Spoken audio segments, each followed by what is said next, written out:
அன்னை அலிமா பெண்கள் அரபிக் கல்லூரியின்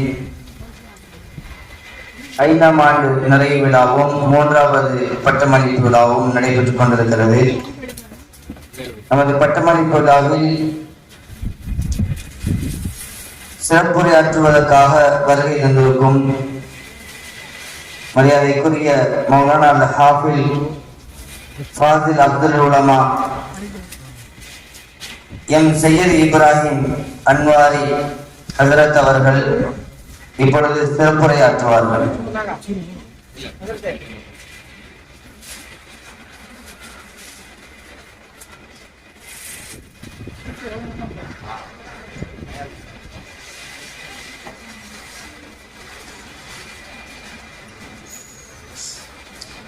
பிஸ்மில்லாஹிர்ரஹ்மானிர்ரஹீம்.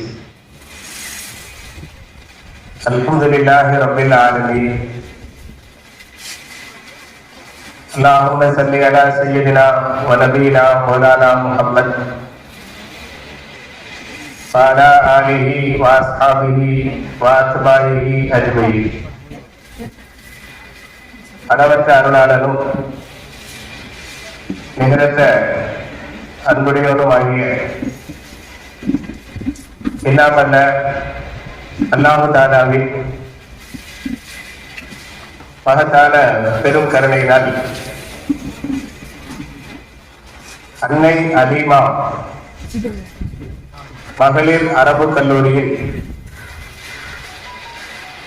5ஆம் ஆண்டு நிறைவு விழாவும் 3ஆம் ஆண்டு ஆலிமா பட்டமளிப்பு விழாவும் மிக சிறப்பாக துவங்கி நடைபெற்றுக் கொண்டிருக்கிறது. அல்ஹம்துலில்லாஹ். அருமையான இந்த விழாவிற்கு தலைமை தாங்கி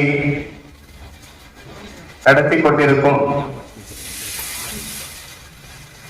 இறையில்ல கொடைவள்ளல் ஹாஜி அமானுல்லா அவர்களே, இந்த நிகழ்ச்சியில் சிறப்புரையாற்ற இருக்கின்ற நம்முடைய ஃபைசல் அன்வார் அரபு கல்லூரியினுடைய முதல்வர், மிக்க மரியாதைக்குரிய அரசு காசி மௌலானா ஏவை முஹிதீன் ஃபைசி ஹஜரத் கிபிலா அவர்களே, இந்த நிகழ்ச்சிகள் அனைத்தையும் ஒருங்கிணைத்து வழி நடத்துகின்ற இம்மதரசாக்களின் இயக்குனர் மௌலானா முஃப்தி அமானுல்லா ஃபைசி ஹஜரத் அவர்களே, இந்த நிகழ்ச்சிக்கு உறுதுணையாக இருக்கின்ற மௌலானா அப்துல் அசீஸ் ஃபைசி, மௌலானா அஸ்கர் ஃபைசி, மௌலானா சாவுல் ஹமீது ஹைரி மற்றும் ஆலிமா பெருமக்கள், இங்கே வருகை தந்துள்ள பெரியோர்கள், தாய்மார்கள், சகோதர சகோதரிகள், உங்கள் அனைவருக்கும் என்னுடைய இனிய சலாமை காணிக்கையாக்குகின்றேன். அஸ்ஸலாமு அலைக்கும் வரஹ்மத்துல்லாஹி வபரகாத்துஹு. அன்பிற்குரிய அல்லாஹ்வின் நல்லடியார்களே, இந்த மாதம், இந்த நாள் மிக அதிகமான விழாக்கள் நடைபெறுகின்ற நாட்களாக, காலங்களாக இருக்கின்றன. ஒரு பக்கம் பார்த்தால் பள்ளிக்கூடங்களுடைய ஆண்டு விழாக்கள், மார்ச் மாதம் என்பதால் +2 தேர்வுகள் நடைபெறுகின்ற ஒரு தருணம். அவை அல்லாமல் நடுநிலை பள்ளிகள், துவக்க பள்ளிகள், நர்சரி ஸ்கூல்கள் என்று ஆண்டு விழாக்கள் அமோகமாக நடைபெறுகின்றன. பல்லாயிரக்கணக்கான ரூபாய்கள் பெற்றோர்களிடமிருந்து வசூல் செய்து அந்த விழாக்கள் நடைபெறுகின்ற அந்த தருணத்தில் அந்த விழாக்களில் சில காட்சிகள் ஷரியத்துக்கு அப்பாற்பட்டதாக ஆடல் பாடல் நிகழ்ச்சிகளாக நடைபெறுகின்ற இந்த காட்சிகளை பார்க்கும் பொழுது நமக்கு உள்ளபடியே மன வருத்தம் ஏற்படுகின்றது. அதே சமயத்தில் பல்வேறு இடங்களிலே, குறிப்பாக இன்றைக்கு ஞாயிற்றுக்கிழமை என்ற காரணத்தால் நமது மாவட்டத்தின் பல்வேறு இடங்களிலே மக்தப் மதரசாக்கள், தீனியாத் மதரசாக்கள், ஆலிமா அரபிக் கல்லூரிகள் சார்பாக ஏராளமான விழாக்கள் நடைபெற்றுக் கொண்டிருக்கின்றன. அந்த நிகழ்ச்சிகளால் ஏற்பட்ட மன வருத்தங்களை, அதனால் ஏற்பட்ட மன காயங்களை மருந்து தடவை ஆற்றக்கூடியதாக, ஆறுதல் தரக்கூடியதாக, மகிழ்ச்சிக்கு நம்மை கொண்டு செல்லக்கூடியதாக உள்ளபடியே இந்த நிகழ்ச்சிகள் அமைந்திருக்கின்றன. குறிப்பாக நம்முடைய ஃபைசல் அன்வார் அரபு கல்லூரியிலே நடைபெறுகின்ற மக்தப் தீனியாத் மதரசாக்கள் மற்றும் அன்னை ஹலீமா பெண்கள் அரபு கல்லூரி நிகழ்ச்சிகள் நேற்றைய தினம் முதல் தொடர்ந்து 2 நாட்களாக வெகு சிறப்பாக நடைபெறுகின்றது. இங்கு நடைபெறுகின்ற ஒவ்வொரு நிகழ்ச்சிகளையும் நம் காதுகளிலே தேனாக வந்து பாய்கின்றது. பெரும்பாலான நிகழ்ச்சிகளை நான் என்னுடைய வீட்டில் இருந்தே கேட்டுக்கொண்டிருக்கிறேன். அதையெல்லாம் பார்க்கும் பொழுது நம்முடைய மழலை குழந்தைகளின் மனங்களிலே மார்க்கத்தின் விஷயங்கள் வயல்களிலே நாற்று நடுவதை போல, விதை விதைப்பதை போல அருமையான முறையில், அழகான முறையில் செய்திகள் பதிய வைக்கப்பட்டிருப்பது நமக்கு மிக்க மகிழ்ச்சியை தருகின்றது. இதற்கு யாரெல்லாம் காரணமாக இருக்கிறார்களோ அவர்களை அல்லாஹ் கபூல் செய்வானாக. அந்த குழந்தைகளையும் அல்லாஹ் கபூல் செய்து, அவர்கள் பெற்றோர்களையும் அல்லாஹ் கபூல் செய்து அருள் புரிவானாக. ஏனென்றால் இந்த உலகம் ஒரு தற்காலிகமான ஒரு உலகமாகும், நிலையில்லாத ஒரு உலகமாகும். நிலையான மறுமை உலகின்பால் நாம் செல்ல வேண்டிய ஒரு நிலை இருக்கிறது. அந்த மறுமை வாழ்க்கையில் நாம் சொர்க்கத்தில் சந்தோஷமாக நாமும், நம்முடைய பெற்றோர்களும், நம்முடைய உத்தார்களும், ஏனைய முக்மீன்களும் அருள் நபிகள் நாயகம் ஸல்லல்லாஹு அலைஹி வஸல்லம் அவர்களுடைய அருமையான திருக்கரங்களால் வர்ணிக்க முடியாத அமுதமாக திகழும் ஹவுதுல் கௌசர் என்ற அந்த நீர் தடாகத்தில் இருந்து தண்ணீர் பருகி தாகம் எடுக்காதவர்களாக சொர்க்கம் செல்லக்கூடிய நல்ல வாய்ப்பை நாம் பெற வேண்டும். அதுதான் நம்முடைய உண்மையான லட்சியமா. அல்லாஹ் நம் அனைவரையும் அதற்கு தகுதி உள்ளவர்களாக ஆக்கி அருள் புரிவானாக. அந்த ஒரு இடத்திற்கு நாம் செல்ல வேண்டும் என்றால், அந்த லட்சியத்தை நாம் அடைய வேண்டும் என்றால், இந்த உலகத்தில் மார்க்க அடிப்படையிலான ஒரு வாழ்க்கை நமக்கு அவசியமாக இருக்கிறது. நாம் நம்முடைய இஷ்டப்படி இந்த உலகத்தில் வாழ்ந்து விட முடியாது. அப்படி வாழ்வதற்காக இந்த உலகத்திற்கு நாம் வரவும் இல்லை. நமக்கென்று இந்த உலகத்தில் வாழ்வதற்கு சில கட்டுப்பாடுகள் இருக்கிறது. அந்த கட்டுப்பாடுகள் எப்படிப்பட்டவை என்பதை பெருமானார் ஸல்லல்லாஹு அலைஹி வஸல்லம் அவர்கள் ஒரு உவமை மூலமாக நமக்கு தெளிவுபடுத்துகின்றார்கள்.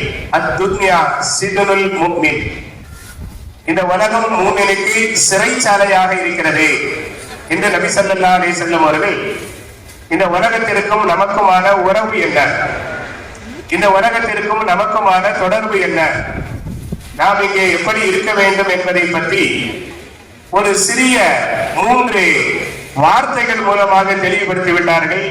அத்துன்யா சிஜ்னுல் முஃமின், இந்த உலகம் மூமினுக்கு ஒரு சிறைச்சாலை. சிறைக்கு செல்லக்கூடியவர்கள் யாரும் சந்தோஷமாக செல்ல மாட்டார்கள். சிறையில் அவர்கள் இஷ்டப்படி நடக்கவும் முடியாது.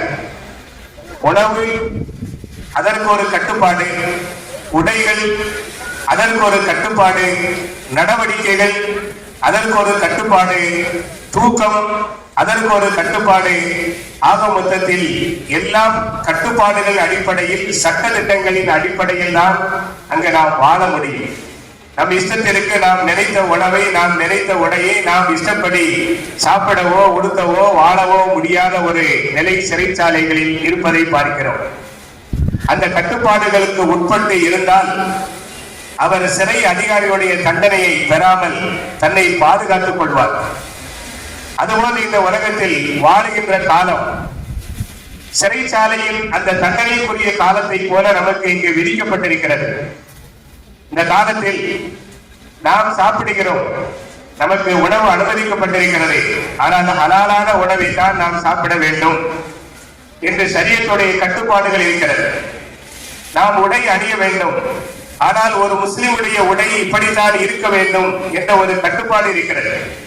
அவருடைய உடையை பார்த்ததும் இவர் ஒரு முஸ்லிம் என்று தெரிந்து கொள்ளக்கூடிய அளவிற்கு அவருடைய ஆடைகள் அலங்காரமாக இருக்க வேண்டும், அழகுடையதாக இருக்க வேண்டும். இந்த இரண்டையும் தாண்டி அது கண்ணியமாக இருக்க வேண்டும். கண்ணியமான ஆடை என்று வருகின்ற பொழுது அவர் தூய வெள்ளை ஆடை, நல்ல சுத்தமான ஆடை அணியக்கூடியவராக இருப்பார். என்றால் சுத்தம் நமக்கு மிக முக்கியமானது. எதற்காக என்றால் நாம் 5 நேரம் கண்டிப்பாக தொழ வேண்டும். நாம் தொழக்கூடியவர்களாக இருப்பதால் நம்முடைய உடல் சுத்தமாக இருக்க வேண்டும், நம்முடைய உடை சுத்தமாக இருக்க வேண்டும், நம்முடைய இடம் சுத்தமாக இருக்க வேண்டும். எனவே சுத்தத்திற்கு மிகப்பெரிய முக்கியத்துவம் நமக்கு இருக்கிறது. நம்முடைய அவசியமான ஆடை என்பது நாம் அணிகின்ற கைலிகள், சட்டைகள். நம்முடைய அலங்காரமான ஆடை என்பது நாம் அணிகின்ற தொப்பிகள், தலப்பாகைகள். இவைகளுக்கு அப்பாற்பட்டு நம்முடைய கௌரவமான ஆடை என்பது தூய வெள்ளை ஆடைகள். பெருமானார் ஸல்லல்லாஹு அலைஹி வஸல்லம் அவர்கள் நமக்கு வெண்ணிற ஆடைகள் அணிவதை பற்றி மிக அதிகமாக வலியுறுத்தி இருக்கிறார்கள். நீங்கள் வெள்ளை ஆடை அணியுங்கள், உங்களில் இறந்தவர்களுக்கு நீங்கள் வெள்ளை ஆடைகளிலே கஃன் அணிவீங்கள் என்று நபிகள் நாயகம் ஸல்லல்லாஹு அலைஹி வஸல்லம் அவர்கள் சொல்லியிருக்கிறார்கள். என்கின்ற பொழுது ஆடைகள் விஷயத்தில் நமக்கு மிகப்பெரிய வழிகாட்டுதல்கள் இருக்கிறது. அந்த வழிகாட்டுதல்கள் கட்டுப்பாடுகள் என்று சொல்லலாம், ஆனால் நம்மை கண்ணியமாக இந்த உலகத்தில் நடத்தக்கூடியதாக இருக்கும். இன்றைக்கு ஆடைகளை பார்க்கும் பொழுது நம்முடைய இஸ்லாமிய சகோதர சகோதரிகள் கூட தடம் புரண்டு மாறி செல்லக்கூடிய ஒரு அபாயகரமான நிலையை பார்க்கிறோம். அவர் அணிகின்ற அந்த கால் சட்டை என்ற அந்த பேண்டை பார்க்கும் பொழுது ஏதோ 4-5 நாய்கள் மொத்தமாக ஒரே நேரத்தில் அவரை கடித்து கொதறி இருப்பதை போல அங்க கொஞ்சம் இங்க கொஞ்சம் கிழிஞ்சி கண்ணா பின்னான்னு இருக்கிறவர். அப்ப அதை எவ்வளவு சிரமப்பட்டு அதை அணிந்திருப்பார் என்று நாம் யோசிக்க வேண்டிய நிலை இருக்கிறது. ஆணும் சரி பெண்ணும் சரி நாய்கள் கடித்து கொதறிய ஆடையை போல கந்தலான கிழிந்த ஓட்டை உள்ள ஆடைகளை அணிகின்றார்கள். அந்த ஆடை, அந்த பேண்ட் 4000 ரூபாய் 5000 ரூபாய் ரேட்டு என்பதாக அதில் போடப்பட்டிருக்கிறது. நல்ல முழு நீள குறையில்லாத பேண்ட் 400 ரூபாய், குறையில்லாத நல்ல பேண்ட் 400 ரூபாய், நாய் குதறியதை போன்ற கந்தலான பேண்ட் 4000 ரூபாய் என்று இன்றைக்கு சந்தைகளில் விற்கப்படுகின்ற பொழுது இளைஞர்களுக்கு இளைஞர்களுக்கு ஏதோ ஒரு வகையான கிறுக்கு பிடித்ததை போல, பைத்தியம் பிடித்திருப்பதை போல அந்த பேண்டை அணிந்து கொண்டு நடு ரோட்ல வெக்கம் இல்லாம கூச்சம் இல்லாம பொது சபைகள்ல கலந்து கொள்ளக்கூடிய காலத்தை பார்க்கும் பொழுது இந்த உலகம் ஏதோ ஒரு பைத்தியக்காரத்தனமான ஒரு நிலையை நோக்கி பயணிக்கின்ற அந்த நேரத்துல நம்முடைய இஸ்லாமிய சகோதர சகோதரிகளும் அதுபோன்ற ஒரு நிலைக்கு இழுக்கப்படுவதை, அதன்பால் ஈர்க்கப்படுவதை பார்க்கும்போது நமக்கு மன வருத்தமாக இருக்கிறது. ஆனால் இவைகளுக்கு அப்பாற்பட்டு நல்ல சுத்தமான தூய வெண்ணிறை ஆடை அணிந்து நடக்கும் பொழுது நம்மை அறியாமல் நமக்குள்ளே ஒரு மகிழ்ச்சி ஏற்படுகிறது. நம்மை பார்ப்பவர்கள் எழுந்து நின்று நமக்கு மரியாதை தருகின்ற உணர்வை தருகிறது. அதையும் தாண்டி நீங்கள் தொப்பி அணிந்து வீதிகளிலே நடப்பீர்களே ஆனால் உங்களுக்கு ஒரு வகையான அலங்காரம் ஏற்படுகின்றது. அந்த அலங்காரத்தால் முதல் நீங்கள் முஸ்லிம்கள் என்று அறியப்படுகின்றீர்கள். இரண்டாவது, நீங்கள் தொழுகையாளி என்பதாக கௌரவப்படுத்தப்படுகின்றீர்கள். மூன்றாவது, நீங்களே ஒரு இடத்துல இடமில்லாமல் நின்றாலும் நீங்கள் விரும்பினாலும் விரும்பவில்லை என்றாலும் கட்டாயமாக உங்களை உட்கார வைக்கப்படுவீர்கள். உங்களுக்குரிய மரியாதை கொடுக்கப்படும். அந்த மரியாதையை நம் முஸ்லிம் சகோதரர்கள் மட்டுமல்ல, முஸ்லிம்கள் அல்லாத மாற்று மத சகோதரர்கள் கூட உங்களுக்குரிய மரியாதையை உங்களிடம் தேடி கொண்டு வந்து கொடுப்பார்கள். ஏனென்றால் இஸ்லாத்தினுடைய அடையாள சின்னங்களில் அலங்கார சின்னங்களாக இருக்கின்ற, அதாவது அழகை தருகின்ற சின்னமாக தொப்பி என்பது அமைந்திருக்கிறது என்பதை நாம் மறுத்துவிடக் கூடாது. குது சீனத்துக்கும் இந்த குல்லி மஸ்ஜித். நீங்கள் ஒவ்வொரு தொழுகைக்காக செல்லும் பொழுது உங்களுக்குரிய அலங்கார ஆடைகளை நீங்கள் தேர்ந்தெடுத்துக் கொள்ளுங்கள் என்பதாக அல்லாஹ் தன் அருள்மறையிலே சொல்லுகிறார். இந்த ஆயத்திற்கு விளக்கம் சொல்லுகின்ற அறிஞர் பெருமக்கள், மனிதனுடைய அவசிய ஆடை என்று ஒன்றிருக்கிறது, மனிதனுடைய அலங்கார ஆடை என்று ஒன்றிருக்கிறது, மனிதனுடைய அழகு ஆடை என்று ஒன்றிருக்கிறது. அந்த அழகு ஆடையில் தான் தொப்பியும் தலைப்பாகையும் இடம் பெறுகின்றது என்று தப்சீருடைய அறிஞர்கள் நமக்கு விளக்கம் தருகின்றார்கள். என்றால் ஒரு காலத்தில் இஸ்லாம் இஸ்லாமிய சமுதாயத்திற்கு சரியான மார்க்கத்தை போதித்த நம்முடைய ஆலிம் பெருமக்கள் மூலமாக இஸ்லாத்தை விளங்கிய சமுதாயம் தொப்பியை தங்களுடைய அழகு ஆடையாக, அலங்கார ஆடையாக, கௌரவ ஆடையாக, அடையாள சின்னமாக கருதி இருந்தது. ஆனால் இன்றைக்கு மார்க்கத்தை யார் வேண்டுமானாலும் சொல்லலாம், எப்படி வேண்டுமானாலும் சொல்லலாம். எப்படி ஒரு நல்ல நீளமான முழு பேண்ட பல நாய்கள் கடித்து கொதறி அதை சின்ன பின்னமாக சிதறடித்து விட்ட பிறகு அது அழகு என்பதாக, கௌரவம் என்பதாக ஒரு கூட்டம் நினைக்கிறதோ, அதுபோன்று மார்க்கத்தை இன்றைக்கு சிதறடித்து விட்ட பிறகு அதுதான் சரியானது என்று எண்ணுகின்ற ஒரு பைத்தியக்காரத்தனமான கூட்டத்துக்கு மத்தியிலே நாம் வாழ்கின்ற ஒரு நிலை உருவான காரணத்தால் தொப்பிகள் எல்லாம் எங்கேயோ சென்று விட்டது. தலைப்பாகைகள் எல்லாம் காண முடியாத ஒரு நிலையில் இருக்கிறது. ஆக மொத்தத்தில் பள்ளிவாசல்களில் அலங்கோலமான நிலையில் தொழக்கூடிய ஒரு கூட்டம் உருவாகுவதை பார்க்கும் பொழுது நமக்கு உள்ளபடியே மனவேதனை ஏற்படுகின்றது.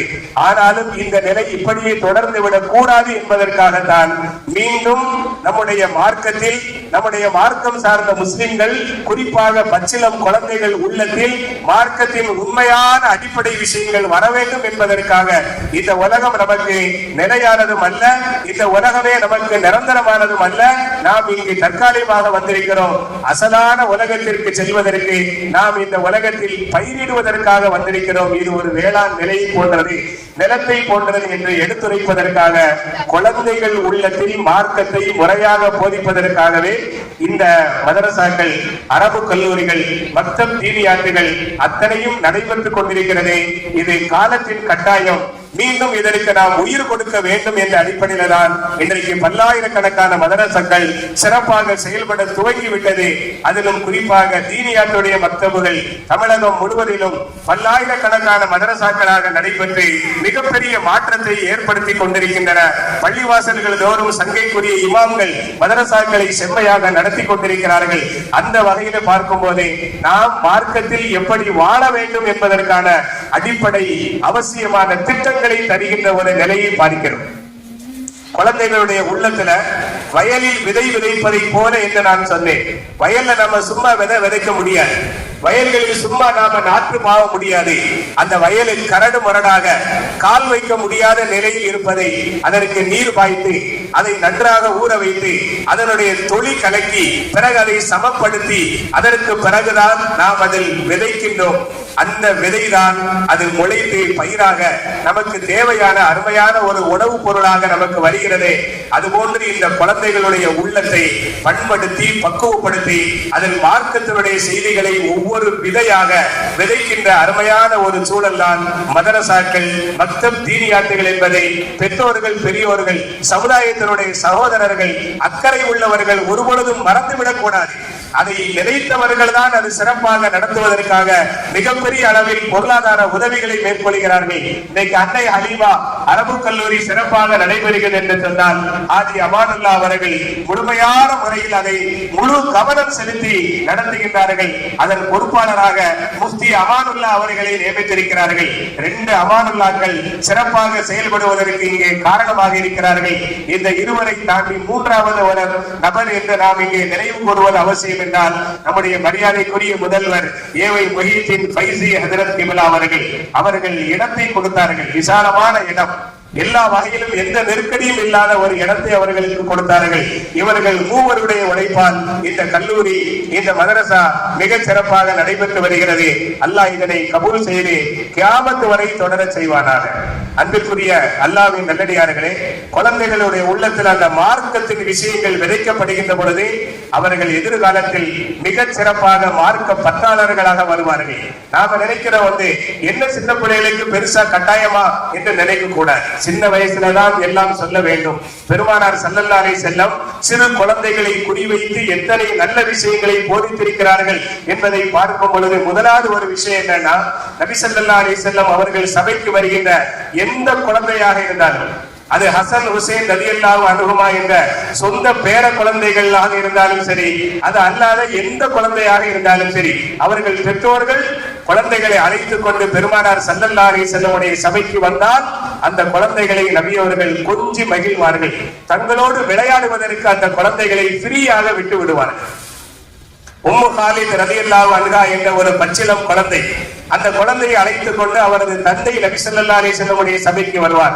அடிக்கடி வருவார். வரும் பொழுதெல்லாம் குழந்தையை அழைத்துக் கொண்டு வருவார். அந்த குழந்தை நபி அவர்களோடு மிகப்பெரிய ஒரு நெருக்கத்தை பெற்றது. நபி அவர்கள் மடியில் அமர்ந்திருக்கிறது. நபி அவர்கள் கரங்களில் தவழ்ந்திருக்கிறது. நபி அவர்களை தொட்டு பார்த்திருக்கிறது.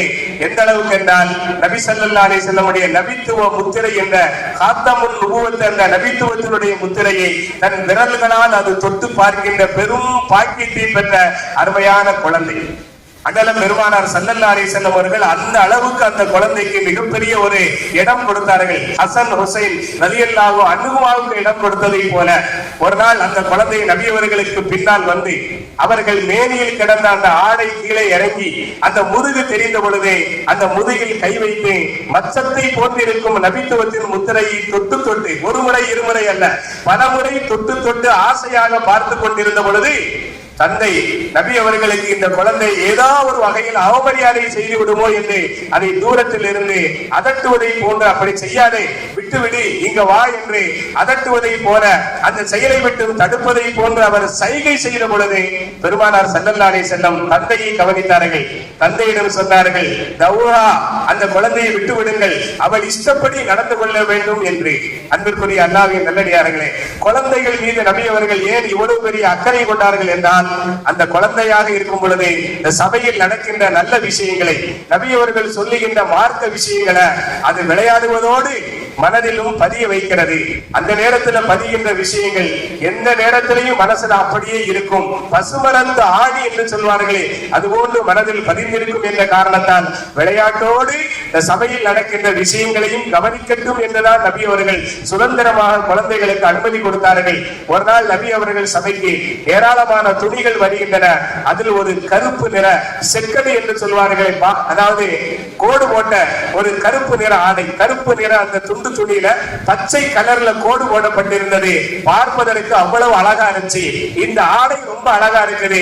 ஆனா சின்ன ஆடை ஒரு சிறு குழந்தைக்கு தான் அதனை தர முடியும் என்ற நிலை ஏற்பட்ட பொழுது யாருக்கு கொடுக்கலாம் என்று யோசிக்கின்ற பொழுது யாருக்காவது நபி அவர்கள் கொடுப்பார்கள் என்று எண்ணிக்கொண்டிருக்கும் பொழுது யாருமே எதிர்பாராத வகையில அந்த உம்மு காலித் என்ற அந்த குழந்தையை கூட்டுவாங்க என்று நபி ஸல்லல்லாஹு அலைஹி வஸல்லம் சொல்ல இந்த குழந்தையை தூக்கிக்கிட்டு அவங்க அத்தா வந்தாங்க. வந்து நபி ஸல்லல்லாஹு அலைஹி வஸல்லம் தங்கள் கைகளாலேயே பொன்னாலை அணிவிப்பதை போல அந்த குழந்தைக்கு போர்த்தி விட்டு ஆதிகி சினா இது எவ்வளவு அழகாக இருக்கிறது, இல்பசி வாஹலிகி நீங்க உடுத்தி அதை பழசாக்கி கேட்டார். அதாவது நீண்ட காலம் இதை பயன்படுத்துங்கள் என்று துவா செய்தார்கள். பெருமானார் ஸல்லல்லாஹு அலைஹி வஸல்லம் துவாவின் வழியாக குழந்தையின் ஆயுளும் அதிகமானது.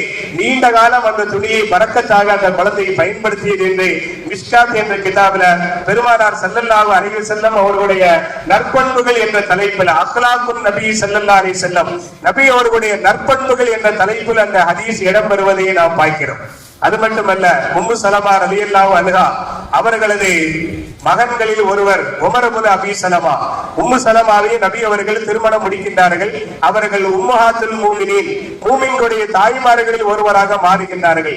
அந்த பெண்மணியின் வீட்டுக்கு நபி அவர்கள் செல்லும் பொழுதெல்லாம் அந்த உமர் இப்னு அபீ சலமா என்ற அந்த சிறு குழந்தை நபி ஸல்லல்லாஹு அலைஹி வஸல்லம் அவர்களோடு சேர்ந்து அமர்ந்திருக்கும், நபி அவர்களோடு கலந்திருக்கும். தன் சொந்த தந்தை அபூ சலமாவிடம் எப்படி அந்த குழந்தை இருக்குமோ, அவர் இறந்து விட்டார், ஷஹீதாகி விட்டார். தந்தை இல்லாத குறையை பெருமானார் ஸல்லல்லாஹு அலைஹி வஸல்லம் அந்த குழந்தையின் விஷயத்தில் நிவர்த்தி செய்தார்கள். நானும் உனக்கு தந்தை தான் என்று. உண்மையில நபி அவர்கள் அந்த குழந்தைக்கு தந்தை தான். எப்படி என்றால் அபூ சலமாவும் நபி அவர்களும் பால்குடி சகோதரர்கள். அதனால நபி ஸல்லல்லாஹு அலைஹி வஸல்லம் முறைப்படி பார்த்தா தந்தையினுடைய இடத்தில் தான், பெரிய தந்தை என்ற இடத்தில் தான் வருகிறார்கள். அவர்களுடைய அம்மாவை திருமணம் முடித்தியதால் முறையான தந்தையாக நபி அவர்கள் அங்கே வந்தார்கள். தந்தையும் மகனுமாக என்ற அருமையான ஒரு உறவை நபி அவர்கள் உருவாக்கி கொடுத்தார்கள். அதனால் அந்த குழந்தை பெருமானார் ஸல்லல்லாஹு அலைஹி வஸல்லம் அகிலத்தின் அருட்கொடையாக அருள் நபிகள் நாயகமாக இருந்த பொழுதிலும் கூட நபி அவர்கள் விஷயத்துல ரொம்ப ஃப்ரீயாக எந்த அச்சமும் இல்லாமல் நெருங்கி கலந்துரவாடி கொண்டிருந்தது. ரெண்டு பேரும் ஒன்னா சாப்பிடும் பொழுது குழந்தை குழந்தையாக தன்னை வெளிப்படுத்தும். எப்படி என்று சொன்னால் இந்த கையை வச்சுக்கிட்டு அந்த தட்டையில இங்க இருந்து அங்க இழுக்கிறது, அங்க இருந்து இங்க இழுக்கிறது, இடது கையால எடுத்து சாப்பிடுறது என்ற அந்த குழந்தைக்கே உரிய அந்த சிறு குறும்புத்தனத்தோடு இந்த குழந்தையை சாப்பிடும் பொழுது நபி ஸல்லல்லாஹு அலைஹி வஸல்லம் அவர்கள் இந்த குழந்தைய அன்பாக அருமையாக அந்த குழந்தையை பண்படுத்தினார்கள். எப்படி என்றால் அந்த குழந்தை சாப்பிடுவதற்காக நபி அவர்களோடு ஒரே தட்டில் கை வைத்த பொழுது சொன்னார்கள், இந்த சிறுவரை அழைத்து யாவலாம் சம்மில்லா வகுல் பி யமீனிக வகுல் மிம்மா யலீக, 3 விஷயங்களை சொல்லி தந்தார். அருமையான சிறுவரே, நீங்க சாப்பிட ஆரம்பிக்கும் போது பிஸ்மில்லா என்று சொல்லுங்கள். ஒழுக்கத்தை கற்றுத் தருகிறார்கள். சாப்பிட ஆரம்பிக்கும் போது நீங்க பிஸ்மில்லா என்று சொல்லுங்கள். இந்த தீனியாத் மக்தப் மதரசால படிக்கிற பிள்ளைங்க இந்த சாப்பாட்டு ஒழுக்கம், தண்ணீர் ஒழுக்கங்கள் அழகா சொல்லுவாங்க. தண்ணீர் குடிக்கின்ற ஒழுக்கங்கள் அப்படின்னு சொல்லும் போது, எங்க வீட்டுக்கு எய்தாப்புல ஒரு சின்ன குழந்தை இருக்கு, 4 வயசு தான். இங்க என்ன பாடம் நடக்குது அதெல்லாம் இரவில் என்னிடத்துல டெய்லி ஒப்பிச்சிடும். அது இப்போ பரீட்சை நேரம், அடுத்தாப்புல போட்டியுடைய நாளுங்கிறனால தவறாம நடந்த பாடத்தை எல்லாம் சொல்லும். இப்ப நான் வீடியோ ரெக்கார்டு பண்ண தண்ணீர் குடிக்கின்ற ஒழுக்கங்கள் அப்படின்னு சொல்லும் போது 6 ஒழுக்கங்களை சொல்லிச்சு. வலது கையால் எடுப்பது, பிஸ்மில்லா சொல்லி குடிப்பது, பார்த்து குடிப்பது, 3 முறை சுவாசித்து குடிப்பது, உட்கார்ந்து குடிப்பது, குடித்து முடித்த பிறகு அல்ஹம்துலில்லாஹ் என்று சொல்வது.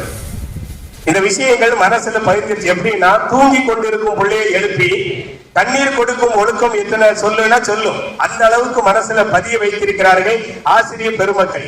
ஆனா இந்த நேரத்தில் அது நடைமுறைப்படுத்துமா என்பதை நம்ம எதிர்பார்க்க வேண்டிய தேவையில்லை. ஆனா நாளை ஒரு நாள் வளர்ந்து ஆளாகி பெரிய குழந்தையாக வரும் பொழுது அந்த விஷயங்களை அப்படியே தன்னுடைய வாழ்க்கையில கடைபிடிக்கும், தன் பிள்ளைகளுக்கு இன்ஷா அல்லாஹ் அதை சொல்லிக் கொடுக்கும். எனவே இந்த விஷயங்கள் விதை விதைப்பதை போல நாம் பதிய வைக்கிறோம். அது மாதிரி அங்க நபி ஸல்லல்லாஹு அலைஹி வஸல்லம் அந்த சிறுவரை பார்த்து சொன்னார்கள், சம்மில்லா, நீ பிஸ்மில்லா சொல்லு.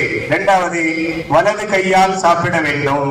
3வது, சேர்ந்து 4 பேர் 2 பேர் சேர்ந்து சாப்பிட்டால் நமக்கு அருகில் என்ன இருக்கிறதோ அதை எடுத்து சாப்பிட வேண்டும் என்ற 3 ஒழுக்கங்களை நபி ஸல்லல்லாஹு அலைஹி வஸல்லம் கற்றுத் தந்தார்கள். அவரு அந்த நேரத்தில் சிறு குழந்தைதான், ஆனால் பின்னால் அந்த ஹதீஸை அறிவிக்கிறவராக அவரே மாறுகின்றார். உமர் இப்னு அபீ ஸலமா அவர்கள் அறிவிக்கிறார்கள் என்ற அந்த ஹதீஸ் மிஷ்காத் என்ற கிதாபில பாபுல் அதீமா, சாப்பாட்டு ஒழுக்கங்கள் என்ற தலைப்புல எடுத்த உடனே முதல் ஹதீஸாக அது வருகின்றது. அதுல அந்த சஹாபி அறிவிக்கிறார், நபி ஸல்லல்லாஹு அலைஹி வஸல்லம் அவர்கள் எனக்கு கற்றுத் தந்தார்கள். நான் எப்படி சாப்பிட வேண்டும் என்ற அந்த ஒழுக்கத்தை எனக்கு நபி ஸல்லல்லாஹு அலைஹி வஸல்லம் அவர்கள் கற்றுத் தந்தார்கள் என்று உமர் இப்னு அபீ ஸலமா அவர்கள் அறிவித்து விட்டு, பிற்காலத்துல என் உணவின் நடைமுறையாக அந்த விஷயங்கள் மாறிவிட்டது, நான் அதற்கு பிறகு அப்படியே நான் சாப்பிட ஆரம்பித்தேன் என்று அவர் கூறுகின்றார். அன்பிற்குரிய அல்லாஹ்வின் நல்லடியார்களே, ஒரே ஒரு செய்தியை சொல்லி நான் நிறைவுக்கு வருகிறேன். ஒரு முறை நபி ஸல்லல்லாஹு அலைஹி வஸல்லம் அவர்கள் வீதி வழியாக சென்று கொண்டிருக்கும் பொழுது ஒரு தாய் தன்னுடைய மகனை அழைக்கிறார். விளையாடி கொண்டிருந்த தன் மகனை அழைக்கிறார். ஏய் தம்பி, இங்க வா அப்படின்னு கூப்பிட்டார். அந்த பையன் வரல. உடனே மறுபடி கூப்பிட்டாங்க, இங்க வா, உனக்கு நான் பேரிச்சம்பழம் தாரேன் அப்படின்னு சொன்னாங்க. உடனே அந்த பையன் ஓடி வந்தான், உனக்கு ஒரு பொருள் தாரேன் அப்படின்னு சொல்லி. அப்ப அவர் ஓடி வந்த உடனே நபி ஸல்லல்லாஹு அலைஹி வஸல்லம், நம்ம ரோட்ல நடந்து போகும்பொழுது ஏதோ ஒரு சம்பவம் நடக்குது, நமக்கு என்ன அப்படின்ட்டு அவங்க போகல. ஏன்னா இந்த உலகத்துக்கு நல்ல ஒழுக்கங்களை கற்றுத் தருவதற்காக வந்த அருள் நபிகள் நாயகம் ஸல்லல்லாஹு அலைஹி வஸல்லம் அவர்கள் உடனே அவங்க தன்னுடைய வேலையை விட்டுட்டு அந்த பெண்மணி கிட்ட வந்தாங்க. வந்த உடனே சொன்னாங்க, உன் மகனை இங்க வா, உனக்கு ஒண்ணு தார அப்படின்னு சொன்னீங்க, அவன் வந்தால் நீ என்ன தருவதாக நினைத்திருந்தாய் அப்படின்னு கேட்டான். வந்தப்பா சொன்னாங்க, அவன் வந்தான்னா அவனுக்கு ஒரு பேரிச்சம்பழம் கொடுப்பேன் அப்படின்னு நான் நினைச்சிருந்தேன்.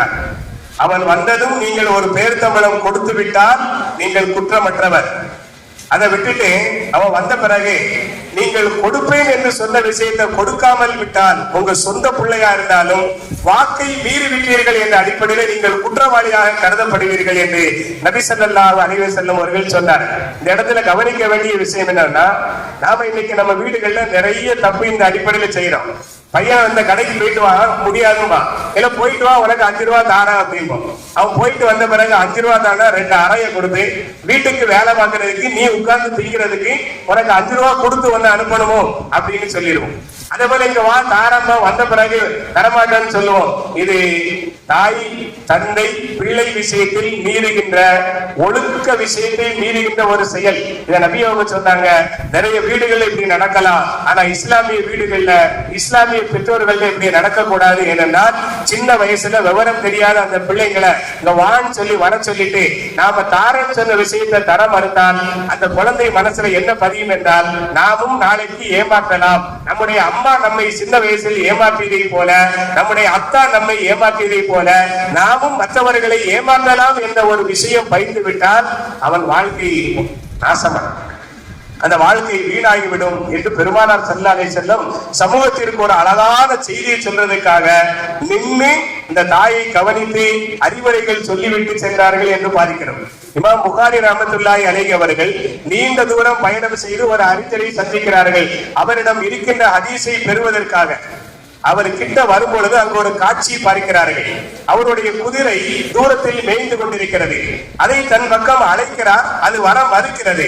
உடனே அதை எப்படி அழைக்கணுங்கிறது அவருக்கு தெரிஞ்சிச்சு. அதுக்கு தானியம் கொடுக்கின்ற பை, அதாவது கொள்ளு என்ற அந்த தானியம் கொடுக்கின்ற அந்த பையை எடுத்துட்டு வந்து குதிரையிட்ட காட்டினாரு. குதிரை பைய பார்த்த உடனே பக்கத்துல வந்துருச்சு. வந்த உடனே பிடிச்சி கட்டி போட்டார். ஆனா பைய காட்டினாரே தவிர அந்த பையில உணவை வச்சு அந்த குதிரைக்கு உண்பதற்கு அவர் கொடுக்கல. அதாவது ஏமாத்திட்டார். வர மறுத்த அந்த குதிரையை ஏமாற்றி தன் பக்கம் வரவழைத்து கட்டி போட்டு விட்டார். இந்த காட்சியை இமாம் புகாரி பார்க்கிறார். நீண்ட தூரம் பயணித்து அவரிடம் இருக்கின்ற ஹதீஸை பெறுவதற்காக வந்த இமாம் புகாரி ஒரு குதிரையை அவர் ஏமாற்றி விட்டார் என்று தெரிந்தவுடன் அவரிடம் இருக்கும் ஹதீஸை பெற்றுக் கொள்ளாமல் திரும்பினார்கள். அந்த அறிஞர் அழைத்து கேட்டார், நீங்க வந்துட்டு உடனே போறீங்களா, யாரு என்ன விஷயம்? நீங்க ஒரு அறிஞர், உங்களிடம் ஹதீஸ் இருக்கிறது என்று கற்பதற்காக வந்து நீங்க ஹதீஸை வைத்திருக்கும் அறிஞர் என்றாலும் நீங்கள் நம்பகத்தன்மை அற்றவராக ஆகிவிட்டீர்கள். அதனால உங்கள்ட்ட நான் கற்றுக்கொள்ள விரும்பவில்லை. வாயில்லாத ஜீவனை ஏமாற்றி நீங்கள் ஹதீஸ் விஷயத்தில் உண்மையாக நடப்பீர்கள் என்று என்னால் நம்ப முடியவில்லை.